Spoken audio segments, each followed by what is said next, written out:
Hello, everyone. Welcome to our second Meet TESOL Quarterly Authors webinar sessions. I'm Sun Young Shin, the chair of Applied Linguistics Intersections at TESOL. I'm very pleased to introduce our great authors and scholars from Norway. Let me introduce Lisbeth Brevik and Ulrika Rindal. Lisbeth Brevik is a professor of English language education at the University of Oslo. And her research interests relate to the social cultural aspects of learning and teaching English, especially the use of English in and out of school. She also has special interest in comparative classroom research across language and context. And Ulrika Rindal is associate professor of English language education at the University of Oslo. Her research interests refer to social linguistic aspects of learning and teaching English, especially the practices and ideologies related to spoken language. She also has a special interest in the status of English for speakers of various domains in Norwegian society. So we're very happy to have both of you in our second sessions of Meet TESOL Quality Authors webinar. Now, make sure that this webinar is recorded, and so you'll be available for this record later. If you have any questions for their papers, you could leave your questions in the chat box, or you'll have a chance to voice your questions later as well. Okay, so Lisbeth Brevik, you can start now. Thank you. We're so excited to be here, and thank you for inviting us to talk about our article. So I will share the screen.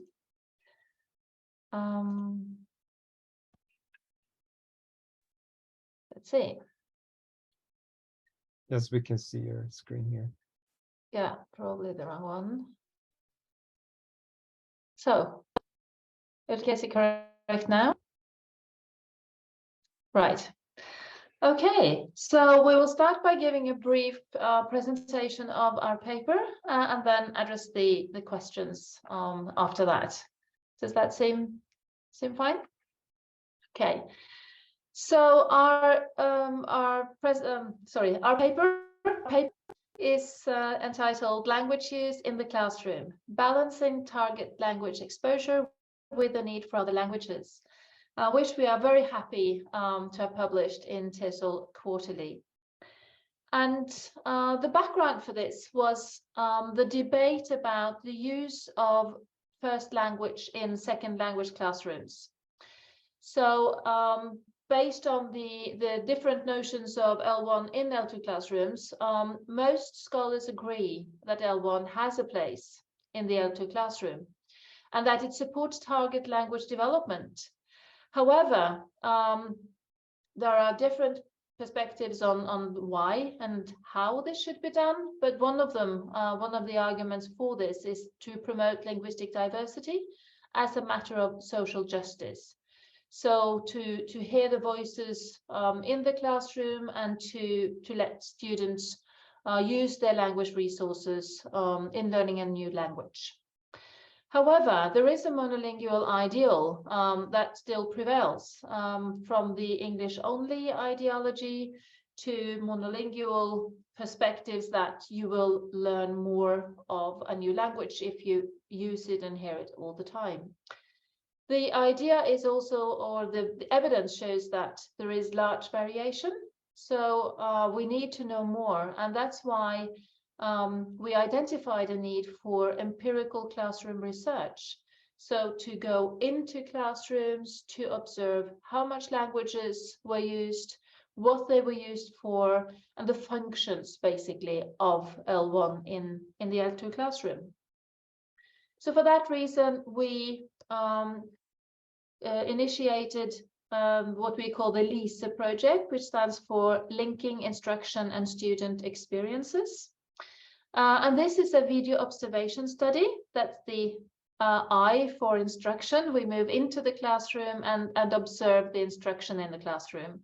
And then the student surveys, the student experiences perspective, implies that we also gave students a questionnaire about the teaching.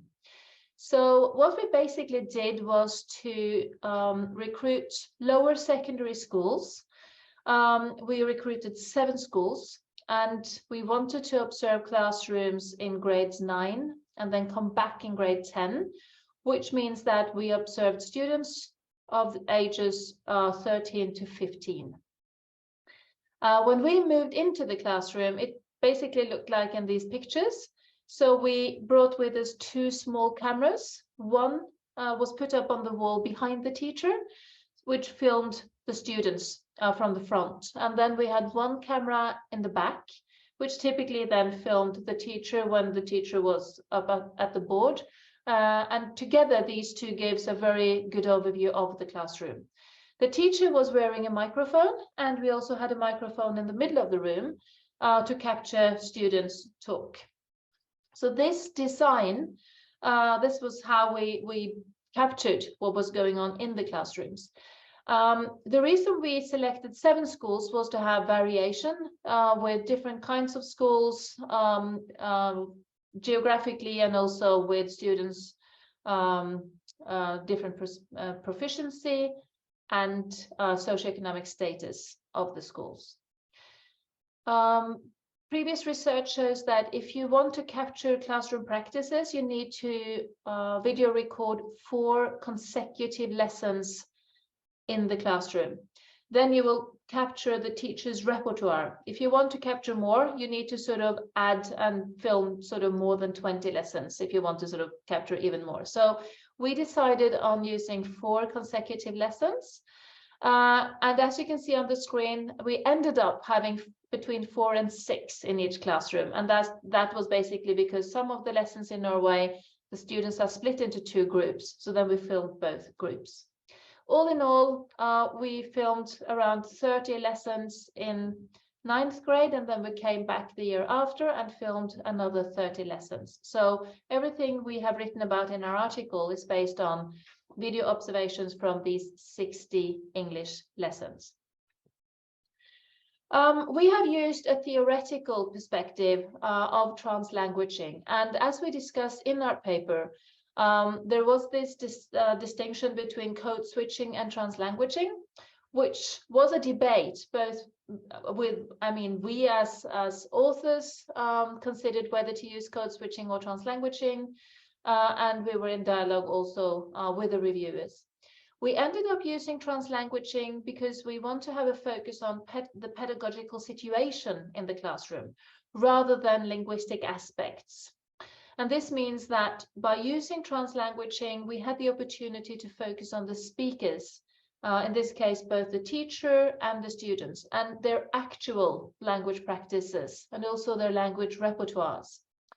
In contrast, if we had focused on code switching, we would probably focus more on the languages they used and how they used, on the languages they used and the switches between them, rather than on the speakers themselves. So this is these 2 next are quotes from our article, where we say that whereas code switching is conceptualized as the switching between languages separated by distinct boundaries, translanguaging considers such boundaries softer, indicating a more holistic conceptualization of actual language practices that draw on the speaker's linguistic repertoire features of various languages for pedagogical purposes. So we chose translanguaging then because in the classroom, translanguaging is a linguistic decision or a strategy for learning that has a particular purpose, for instance, as a response to students' need for scaffolding to comprehend or communicate in the target language. And basically, this means that when we move into English lessons in Norway, we wanted to observe what were the languages that were used by the teacher, by the students, and why did they use the different languages, whether that was observable, and how did they respond to each other. For example, if students spoke Norwegian and the teacher came down to them and started speaking English, how did they respond? Did they continue to use Norwegian, or did they use English or translanguage between them? So that's why we use this theoretical lens. What we found was that of all these, in all these 60 lessons, the students spoke English 77% of the time. That also included the teacher. So everything that was spoken in the classroom, English was what we heard for 77% of the time. Norwegian was used for 16% of the time. And then what we call both languages, which actually is the TransLanguaging to a larger extent, impossible to distinguish. They used both languages a lot as overlap. That was 7% of the time. And actually, we found no use of other languages, which we were really curious about, whether other languages, like languages that the students knew from before or their home language, were used, but that did not happen. Based on these patterns, we found that we could separate the classes into two different groups. Those who used English most of the time, and we labeled them high-frequency English classrooms. 4 of our 7 schools were placed in that category: School 2, School 7, School 13, and 51. And I'm just mentioning these numbers. They will appear on the next slide. The other schools were what we labeled high-frequency Norwegian classrooms: School 9, 17, and 50. So a separation there. And this is what it looked like. So as you can see, we have the school number: School 2, 7, 9, 13, 17, 50, and 51. And School 2 was only with us for the 9th grade. Then they withdrew from the study. The other schools continued for 10th grade as well. So each school has bars for 9th grade and 10th grade. Blue is English, orange is Norwegian, and then gray is both. So here you can see that School 9 is one of the schools that we have labeled high frequency Norwegian due to this. They talked Norwegian a lot of the time in 9th grade. And then School 17 had a lot of both Norwegian and English, and then School 50 the same.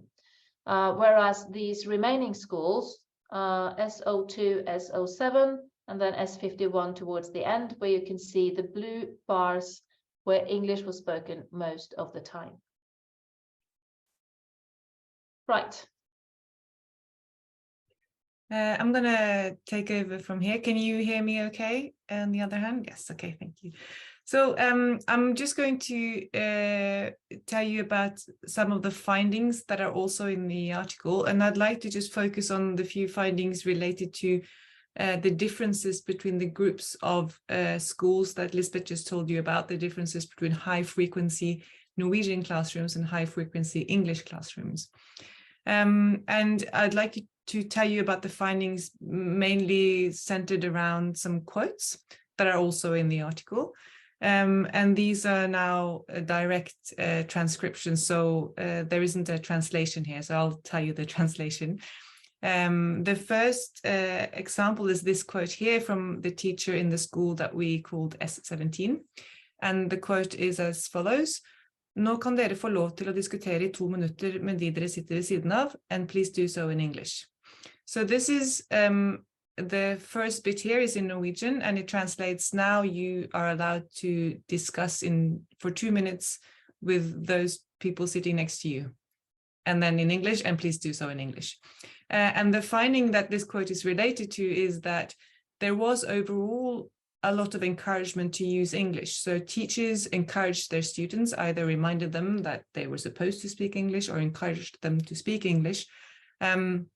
That happened across all the classrooms, but it was actually more frequent in the high frequency Norwegian classrooms. So in classrooms where teachers spoke a lot of Norwegian themselves, they more often reminded their students to speak English. And I think this illustrates well this balance between how there might be some ideals related to using the target language as much as possible, while at the same time using the L1, the majority L1, to scaffold for students. Lisbeth, you can change, please.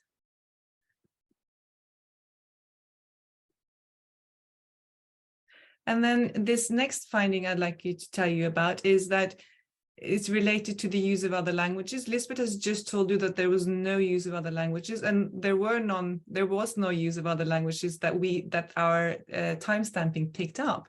But there were some very, very few instances of single words. And since a lot of people are often interested in those few instances, we'd like to sort of to tell you a bit about them, even though they were very, very few.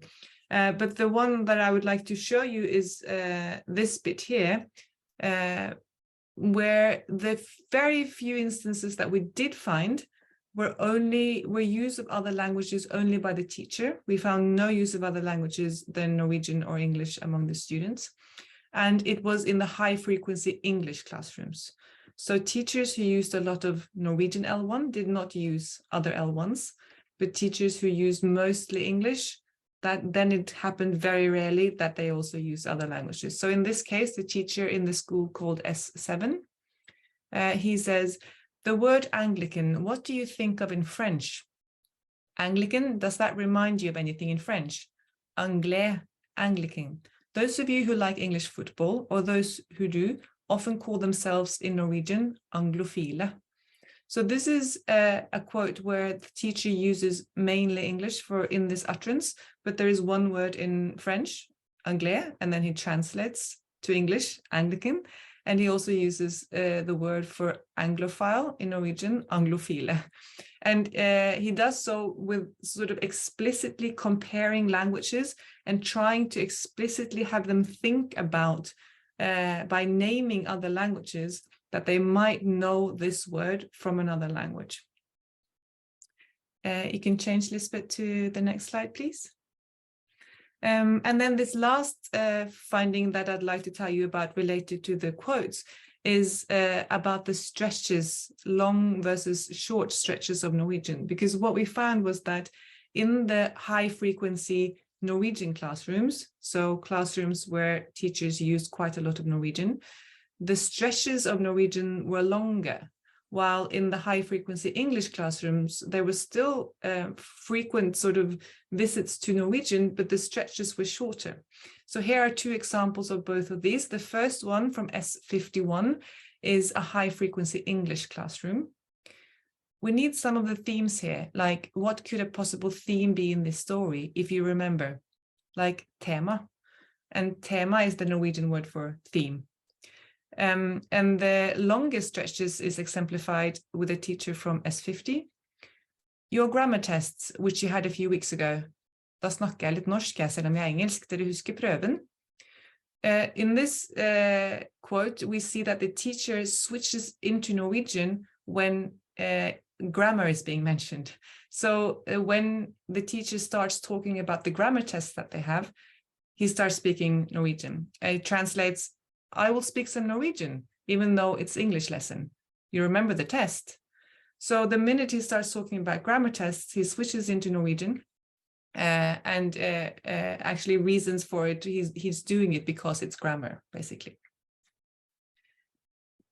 Thank you. We had, in addition to some video data findings, we had a survey. And here are some results from, here are the results from two of those, from the two items that we had. It's a student survey, and the students were asked to answer always, often, sometimes, rarely, or never to two items. One of them is about the perceived helpfulness of L1 Norwegian use. And the other one is about the perceived intelligibility of teacher English.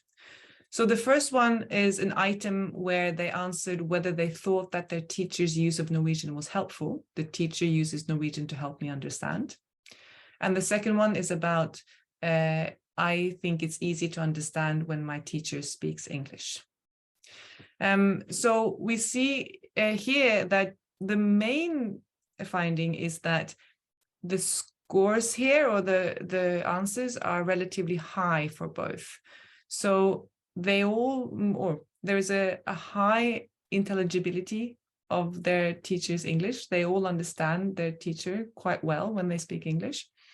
And they all find their teachers' use of Norwegian helpful, mainly. There is no relationship or correlation between the perceived intelligibility of their teachers' English and the use of the amount of Norwegian use in the classroom. So there isn't more Norwegian use in the classroom where they find their teachers' English less intelligible, if you see what I mean. So there is sort of an overall understanding of their teachers' English. So the understanding of their teachers' English isn't a reason to use Norwegian.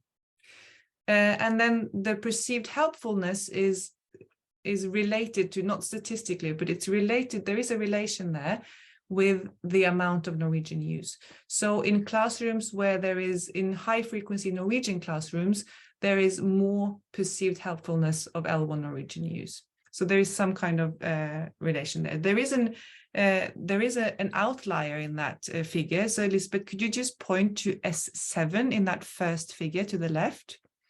So S7 here is an outlier because in this classroom, there was very little L1 use, Norwegian use.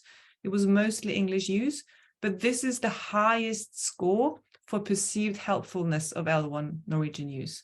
So this is a classroom where the teacher seems to be acing the balance between target language use and the need for L1 use. So this seems to be a teacher who's using a lot of target language use, but still using Norwegian to the extent that the students are finding it helpful. And so it might be kind of a hint to look at what he's doing. And what he is doing is that he's using L1 Norwegian for scaffolding and for developing students' terminology. And these are two functions of L1 use that are used across all classrooms. And they are used, that's what he mostly uses L1 for. You can change, Lisbeth. The next one, please. I'd like to just draw out sort of two educational implications. There are several, but we feel that these are kind of the two main.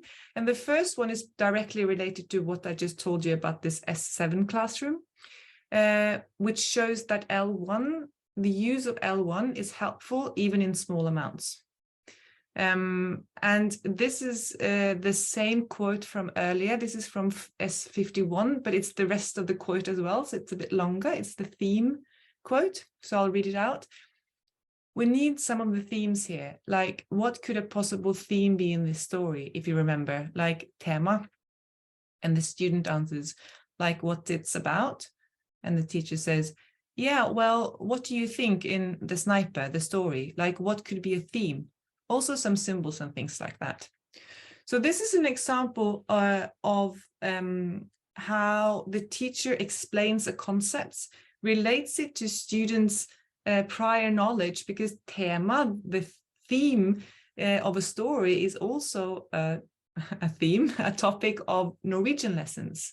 So this is sort of relating it to something that they've learned before in another language, and also relating the word. And the word is also similar. So it's kind of giving them a strategy to kind of understand what the word is about.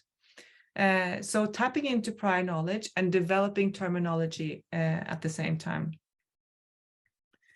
And what we say in this article is that we believe that a strategic use of Norwegian L1, as in, for instance, in this case, is also a potential strategic use of other L1s, because as Lisbeth said, we found next to no use of students' other L1s, use of other L1s. And we know from research that drawing on students' various L1s, drawing on all their linguistic repertoires, is beneficial for the development of their language proficiency.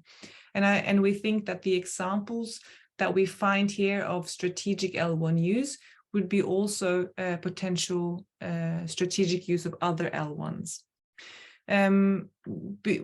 We do see from this study and from other research that English and Norwegian are quite high status languages, both of them in the educational context. And we see that maybe there is lower status for students' minoritized language backgrounds. And that lower status will then sort of limit the linguistic resources that we can use in the classroom. So so this is sort of an advice to the educational context that we would like to see more use of other L1s as well, drawing on students' linguistic repertoires.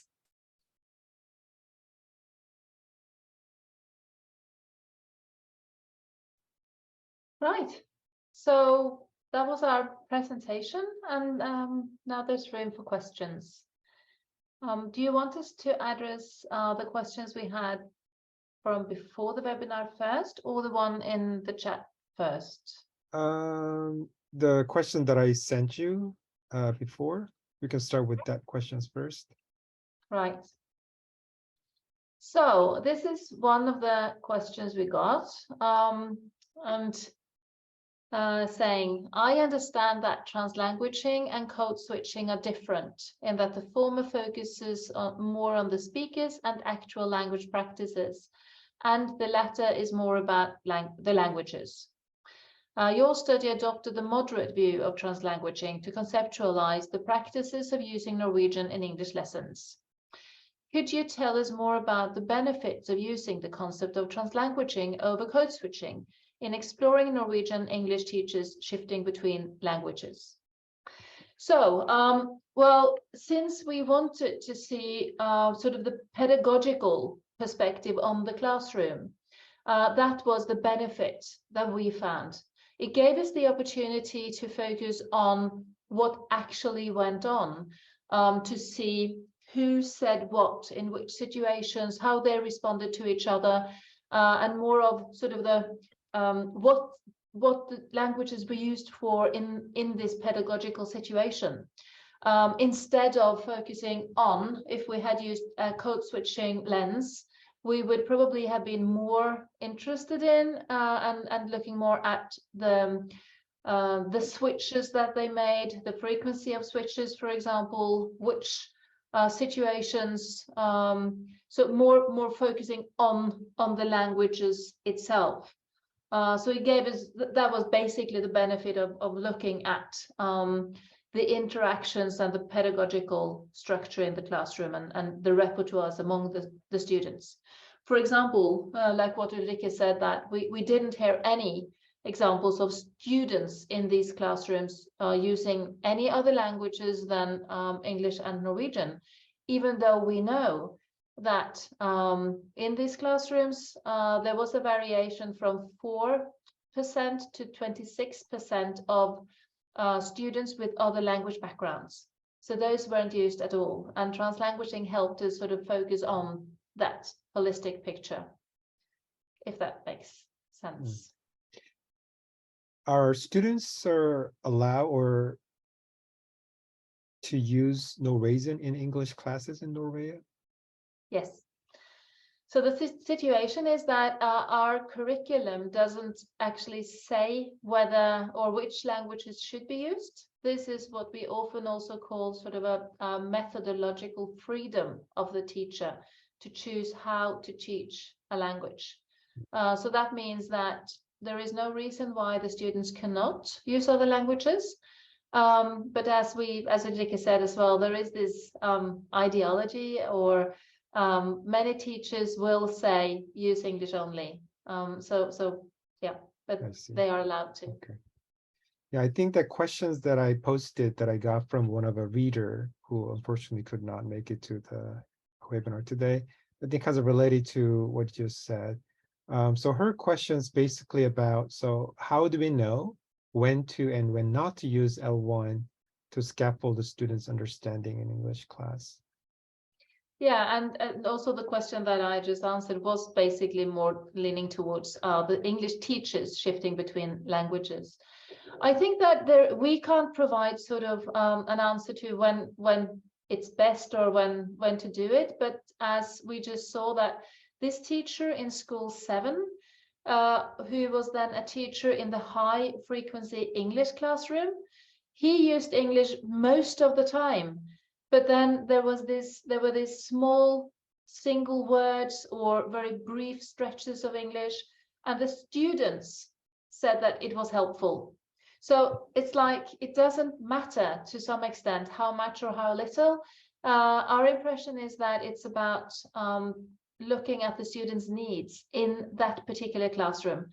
And basically, I mean, being classroom researchers, that's what we see a lot, that the teachers know their students. So if they sort of take their students' needs at heart instead of using the ideology of either or, that would probably be the recommendation based on our study.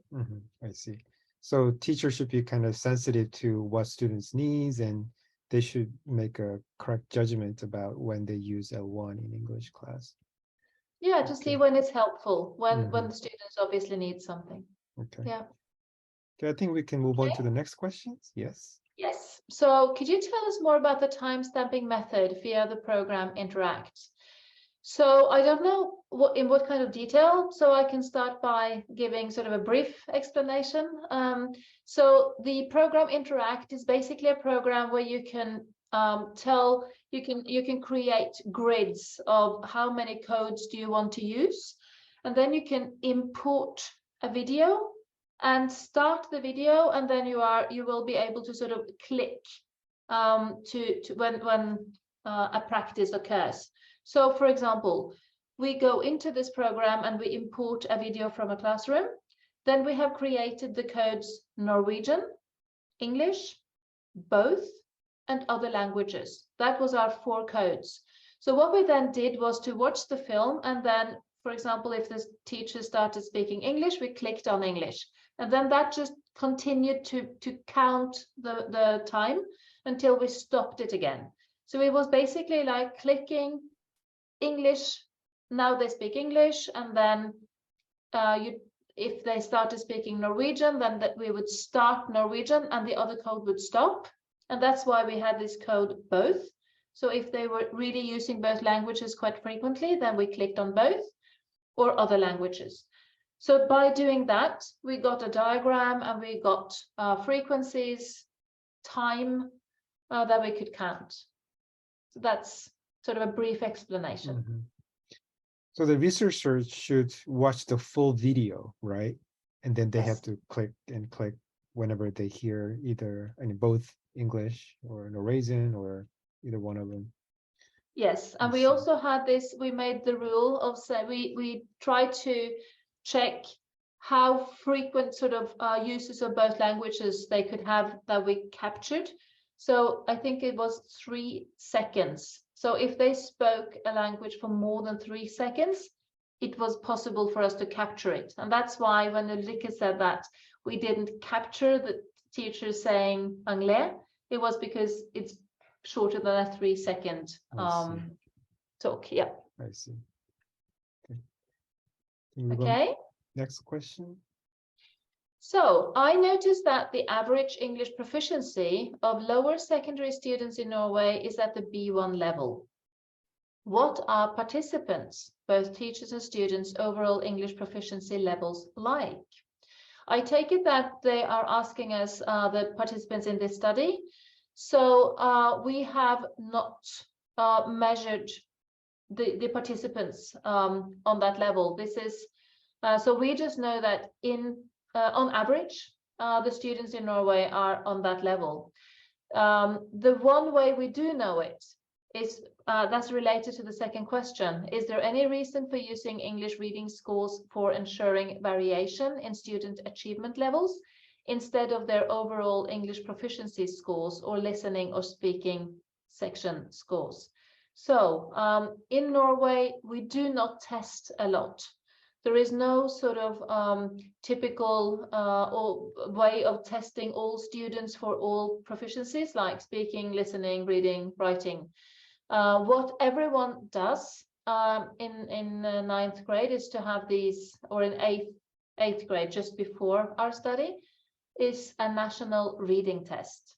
So we do know and can compare all students using those test scores. So that's a pragmatic choice. That's why we used it. So when it comes to the B1 level again, that is based on extensive research in different places, more like international and national testing. So we know that on this level, the 10th grade particularly, the B1 level is the most typical level of English.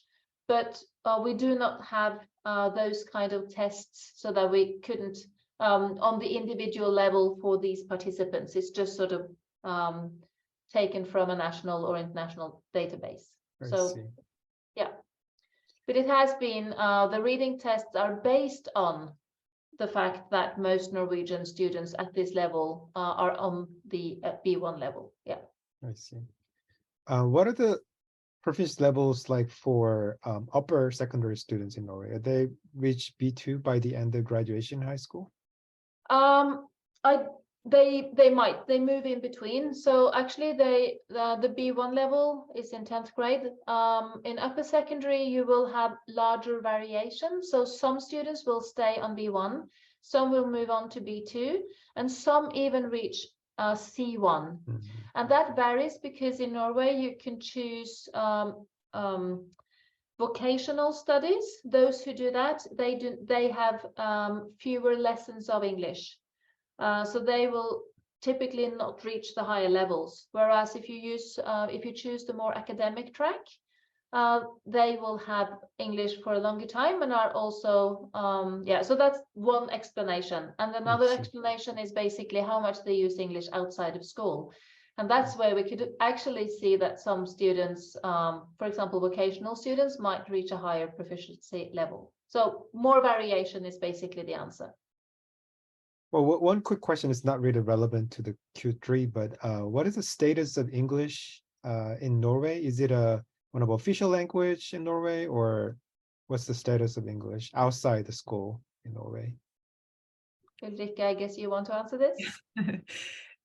English does not have status as an official language in Norway. So officially, the status of English is that of one of the 300 newer minority languages in Norway. So the official languages of Norway are Norwegian and the indigenous and official minority languages, heritage languages, basically. And English does not have any official status, but it's still treated differently than other minority languages. It's treated differently than other foreign languages. So it has its own curriculum in school, while the other foreign languages that are offered for students, they are sort of together in a foreign languages curriculum. So there's English and foreign languages separately. And students in Norway learn English from year 1, and it's a mandatory subject for 11 years, and then an additional 2 years as an elective. So in some ways, the educational authorities are signaling the very importance of English. It has a very significant place, even though there is no official status. I think we can move on to the next question. Yes. Right. So, Ulrike, yeah. So this is a question about grade 9 from school 17. It's the only place where the teacher speaks more Norwegian than English in classes. What makes this teacher so unique in terms of the frequency of using Norwegian in class? And how did students perceive the heavy use of Norwegian in her English class? So this is the only classroom where there was more Norwegian than English in the lessons that we observed. And one of the reasons for that is because one of the lessons in our study is where this teacher has a quite elaborate metalinguistic explanation lesson where he talks about phonetics, basically. So it's a very sort of a theoretical topic. And we know from this research that theoretical topics such as grammar teaching, and in this case phonetics teaching, which is not very which is quite rare, not very common, is often done in Norwegian. So that's one of the reasons, but there is quite a lot of Norwegian from this teacher overall, but when it comes to what his students perceive, they find his use of Norwegian helpful, basically. Most of the time. There is some students who answer that it's rarely helpful, but most students find it helpful. And also there was a third item in this survey that we haven't talked about in our article, and that is the item, I think my teacher is a good language model when he or she speaks English. This teacher scores high for a language model. So these students, they appreciate his language use and don't seem to be much affected by this sort of quite considerable use of Norwegian. Mm. So he's a heavy use of Norwegian is more related to the topics that he was talking about, not lack of his English proficiency or anything. No, not at all. He's a very proficient English user. So this is related to what we write about in the article of strategic use of. So there are functions for his L1 use. He is using Norwegian for specific functions that resonate with students' needs.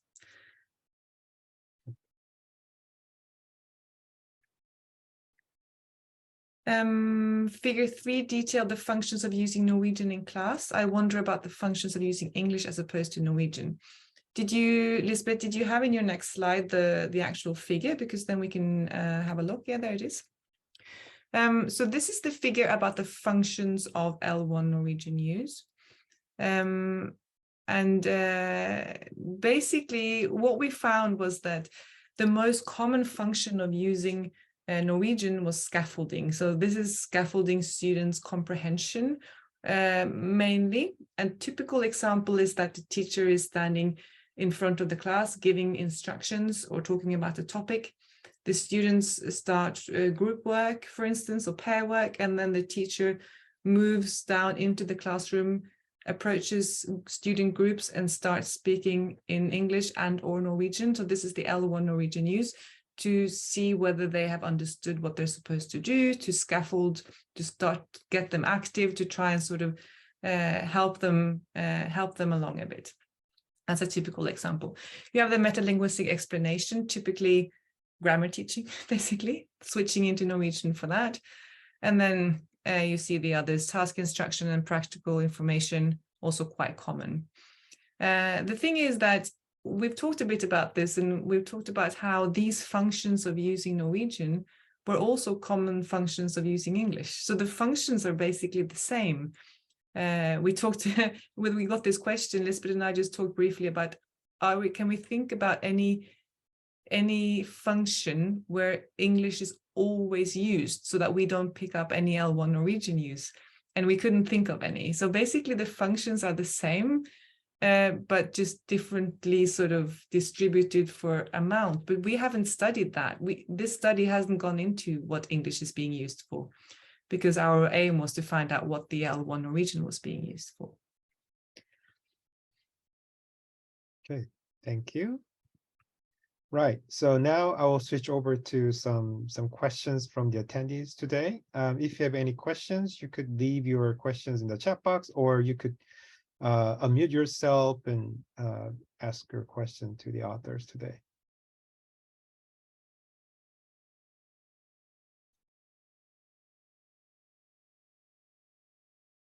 One of the questions that I also got about the observer's paradox. So were you concerned about the observer's paradox because teachers wear the microphone, and then the fact that they're being monitor observed may affect the way they use English and Norwegian? What are your thoughts on that? Yeah, I think we've discussed that a lot. Basically because not because we saw it or experienced it, but because we were concerned about it. So we have looked a lot at the videos to see if we could see evidence of teachers or students changing sort of behavior or anything that indicated that they were more concerned with us being there. And there are very few. For example, there are a couple of comments from teachers saying at the beginning of a lesson, for example, something like to the students, please feel free to talk even though we are being filmed. So that there are a couple of comments, or even one teacher saying that she had had gotten a new hairstyle because she was filmed, sort of like, and I think that was basically not an evidence of the teachers being sort of changing things, but trying to make it into a normal situation for the students.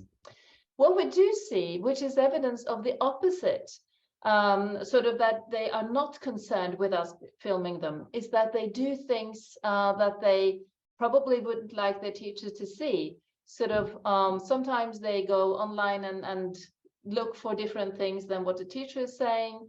Sometimes students come late to class. I mean, all the normal things that happen in class are captured on video, and they do that. So that is also a way of saying that we became sort of the normal thing. We were also looking for whether students were sort of turning around, looking at the cameras. They do, and then they don't care. So we have sort of concluded that they are aware of us being there. They look at the camera sometimes, but there is no indication actually that they change behavior. And we also talked to the teachers about this, whether sort of we were disturbing them. And they said that, no, this is sort of a normal way of doing things. But yes, we have discussed this a lot. At our department, our study is one of several other studies that use videos. So we have a large community of researchers to discuss this with as well. Right. Yeah, there's always concern in qualitative research, but it looks like the participants were aware of their being videotaped and observed, but after a while they're kind of used to it and they just like behave as usual. Yeah, that's our impression. I don't know, Ulrike, if you want to add. Well, I can just add this thing about how we think teachers cannot do something that they cannot do. I mean, they won't. So even though if filming them means that they are doing their very best that day, or they're being very aware of their own practices, then that's fine. We are interested in their practices as how they want to teach. And we still found so much variation between individual teachers. So I think it's still sort of very interesting. If this is their sort of most aware practice, then it is very interesting that they're so different. Yeah. And another thing, this study was from the first year of our research project. We have continued. So we have actually the latest filming is going on this week.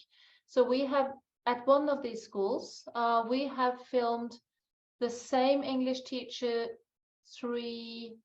so first 2 years in the study you have published, then 3 years later, and then 3 years later again. So we have 5 different time points for this one teacher, and his practice is consistent with his own practice. So and he can't sort of remember that either, I think, from year to year. So that's actually a good example of at least one teacher who really doesn't mind us being there.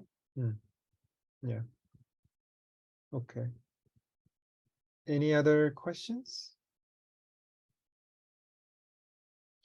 Yeah, one question we always have about, so what makes Norwegian teachers and students so fluent in English? So like in other EFL countries, especially in many Asian countries, the use of English by English teachers is very limited. So English is not even official language or second language in Norway, but what makes Norwegian people so fluent in English? Any secret you want to share with us? Ulrike. I can give it a try. Well, even though English is not an official national language in Norway, it is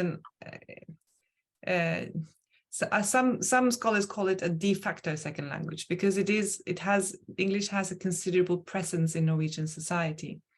Norwegians have access to fast internet, quite general high socioeconomic level. That means that we have access to technology. There's a lot of traveling, and there's a lot of access to international media, to games, to streamed content online, and to any sort of communication devices. I think 100% of adolescent and adult population in Norway has a phone with internet access, basically. So that's sort of the demographics of Norwegians. And then the presence of English in Norway is in people's everyday lives, especially children and adolescents. Every day they engage with English, not only just as sort of consumers, but also as producers and in interaction, because of all the considerable presence in the media in all forms.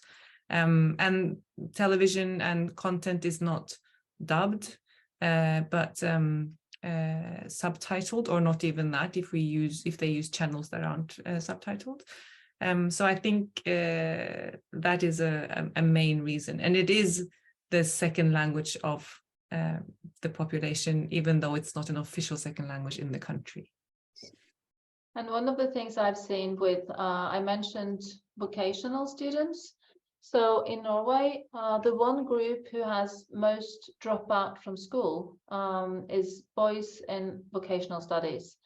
And based on extensive research among that group and upper secondary students in general, I found a group of students who were mainly boys in vocational studies who read quite a lot better in English than in Norwegian, even though Norwegian was their home language. And when I've followed up with studies and also asked them why, they do give online gaming as a reason. They use English with a network of gamers online after school, and they do so voluntarily and to communicate. And I can even see using screen recordings from their gaming at home that they do use both English and Norwegian quite sort of, they use both of them in a very normal way. So that is also a major contributor to their proficiency. Yeah, I thought there's some kind of a Norwegian genes to, learn English better, but it looks like there are many social other reasons for why many Norwegians are fluent in English. Okay, yeah, that sounds quite interesting. Okay, any other questions before we wrap up? Okay, then thank you so much, Lisbeth and Ulrika, for your great presentations and answering all the kind of challenging questions to your TQ paper. We appreciate your time. Thank you. Thank you for inviting us.